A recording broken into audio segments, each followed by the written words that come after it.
అందరికీ నమస్కారం. నా పేరు మొస్య ప్రేమ్ కుమార్. మాది అరకువేలి మండలం చినలబుడు పంచాయతీ మాలిసింగరం గ్రామం. అయ్యా గిరిజన నాయకులారా, గిరిజన ప్రజాప్రతినిధులారా, గిరిజన ప్రజలారా, నేనొక ఆదివాసీ గిరిజన నిరుద్యోగిని. నాకు ఈరోజు ఒక గిరిజనేతరుడి ఆక్రమణ ద్వారా తీరని అన్యాయం జరిగింది. ఇదిగో ఇక్కడ ఉన్నటువంటి అరకువేలి మండలం ఎండపల్లి వలస గ్రామ పరిధిలో ఉన్నటువంటి ఐటీడీఎస్ షాపులో 4వ నంబర్ షాపును గతంలో గౌరవశ్రీ ఐఏఎస్ ఎం హరినారాయణ్ ప్రాజెక్ట్ అధికారి వారు నాకు స్వయం ఉపాధి నిమిత్తం 2 లక్షల రూపాయలు ట్రైకల్ రుణాన్ని మంజూరు చేస్తూ యూనిట్ లేక ఈ షాప్ని నాకు మంజూరు చేస్తూ ఉత్తర్వులు జారీ చేయడం జరిగింది. అయితే ఈ షాపు శిథిలావస్థ పరిస్థితుల్లో ఉండడం వల్ల మేము కొన్నాళ్ళు దీనిని వినియోగించి దీనిని రిపేర్ నిమిత్తం ఐటీడీఏకి అర్జీ పెట్టుకోవాలనే ఉద్దేశంతో కొన్నాళ్ళు వినియోగంలో నాతో పాటు ఈ ఉన్న షాపులు వాళ్ళందరూ పూర్తిగా నిలిపివేయడం జరిగింది. అప్పటి నుంచి దీనికి పే చేయాల్సినటువంటి రెంట్ను కూడా కొన్నాళ్ళు మేము పే చేయలేదు. అయితే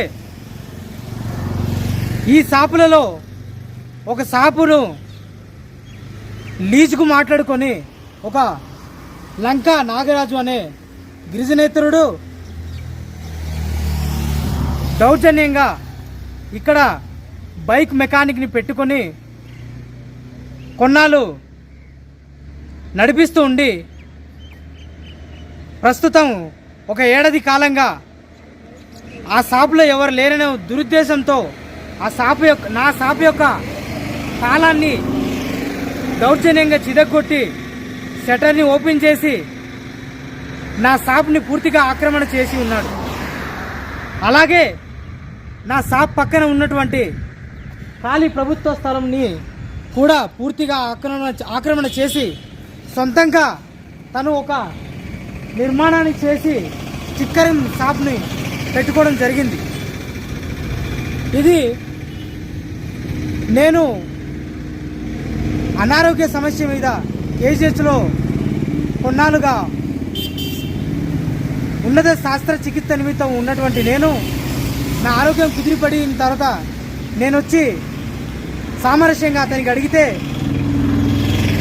నాకు ఈ షాప్ సొంతమైపోయింది, నువ్వు ఎక్కడికి వెళ్ళి చెప్పుకుంటే చెప్పుకో అని నాతో వాగ్వాదానికి దిగడం జరిగింది. దానికి బాధపడిన నేను న్యాయం కోసం అతనితో గొడవలు పెట్టుకోకుండా జిల్లా ఉన్నతాధికారులైనటువంటి జిల్లా కలెక్టర్ వారికి, ఐటీడీఏ ప్రాజెక్ట్ అధికారి వారికి, ఎస్పీ గారికి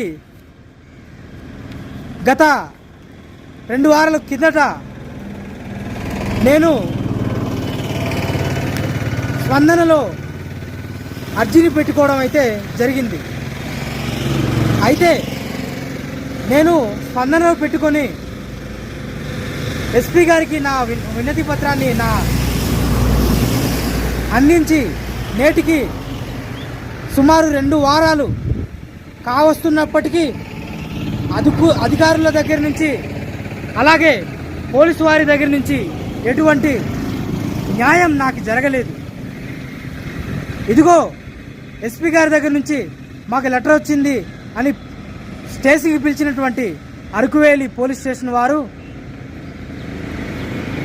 నిన్న సాయంత్రం నాకు పిలిచి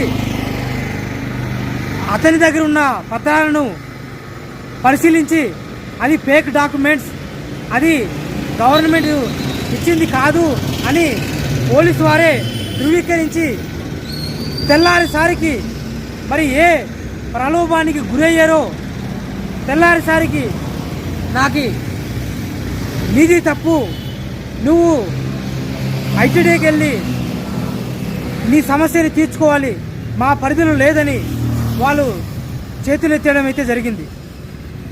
నాకు ఐటీడీఏ కాసి నుండి కానీ, పోలీసు వారి కాసి నుండి కానీ, కలెక్టర్ గారి దగ్గర నుంచి కానీ, విఓ గారి దగ్గర నుంచి కానీ, ఎస్పీ గారి దగ్గర నుంచి కానీ ఎటువంటి న్యాయం దొరకలేదు. నేను సామాన్యుడిని, ఒక గిరిజన నిరుద్యోగిని, రైతుని. నాకు జిల్లా ఉన్నతాధికారులే న్యాయం చేయని పక్షాన నా బాధని ఎవరికి చెప్పుకోవాలి? అందుకే నాకు జరిగినటువంటి ఈ సమస్య పైన నా గిరిజన ప్రజలు, గిరిజన ప్రజాప్రతినిధులు, గిరిజన నాయకులు నాకు అండగా నిలుస్తారనే ఒక ఆలోచనతో, ఒక ధైర్యంతో, ఒక ఆశతో నేను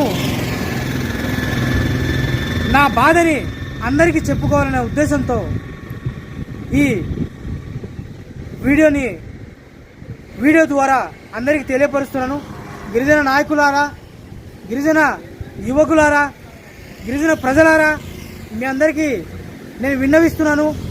నాకి ఒక గిరిజనేతరుడి ఆక్రమణ ద్వారా, ఆయన డబ్బుతో అధికారులను ప్రలోభ పెట్టడం ద్వారా నాకు ఈ జిల్లా అధికారులు సైతం న్యాయం చేయని ఒక నిశ్చయ స్థితిలో ఉన్నాను. దయవుంచి ప్రతి ఒక్కరూ స్పందించండి. నాకు జరిగినటువంటి ఈ అన్యాయానికి ప్రతి ఒక్కరు ఖండించాలని వినయపూర్వకంగా ప్రతి ఒక్కరికి నేను కోరుకుంటున్నాను. దయచేసి ప్రతి ఒక్కరూ స్పందించి నా తరపున నాకు సపోర్ట్గా నిలబడతారని నేను మిమ్మల్ని అందరినీ కోరుకుంటున్నాను. జై ఆదివాసీ, జై జై ఆదివాసీ.